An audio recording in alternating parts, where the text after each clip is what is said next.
Emotional story. यह कहानी है आरोही और एक गुड़िया की, जो एक छोटी सी लड़की के ऊपर लिखी हुई है। एक दिन की बात है, आरोही सुबह पार्क में टहलते हुए जा रही थी। तभी उसे एक रोती हुई बच्ची मिली। आरोही ने उससे रोने का कारण पूछा तो लड़की ने बताया कि वह जिस गुड़िया से खेल रही थी वह इसी पार्क में कहीं खो गई है।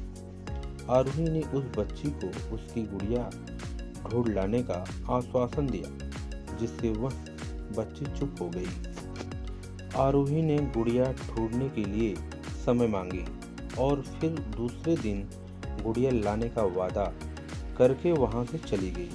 पर गुड़िया ना तो आरोही को मिली और ना ही उस बच्ची को। आरोही ने गुड़िया की तरफ से एक काल्पनिक पत्र उस बच्ची को लिखी और जब वह बच्ची पार्क में गुड़िया पाने की आशा में आई तो आरोही ने वह पत्र उस बच्ची को पढ़कर सुनाया।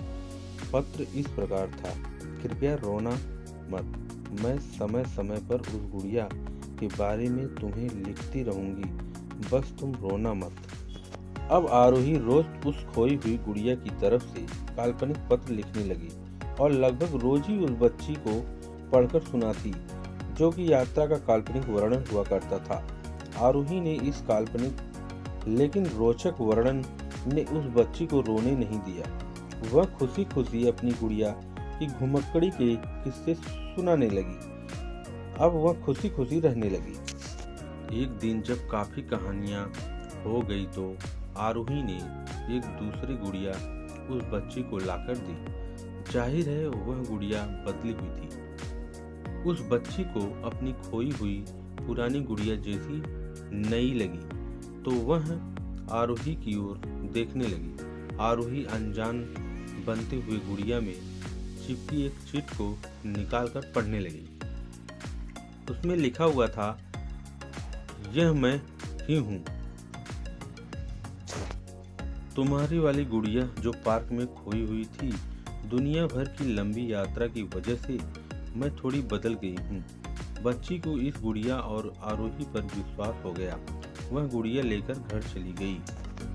वर्षों बाद जब वह बच्ची बड़ी हो गई तो एक दिन वह अलमारी में कुछ ढूंढ रही थी तो उसका ध्यान उसी गुड़िया पर पड़ गया जो आरोही ने उसे दी थी। बचपन की बातें याद करके वह हंसने लगी। उसे सब समझ आ चुका था कि आरोही ने कैसे उसे उसका मन रखा था। उसे उस गुड़िया पर फिर प्यार आने लगा। वह उसे बड़े गौर से देखने लगी। तभी उसकी नजर गुड़िया की फ्रॉक की आस्तीन में छुपे एक छोटे से पत्र पे गई।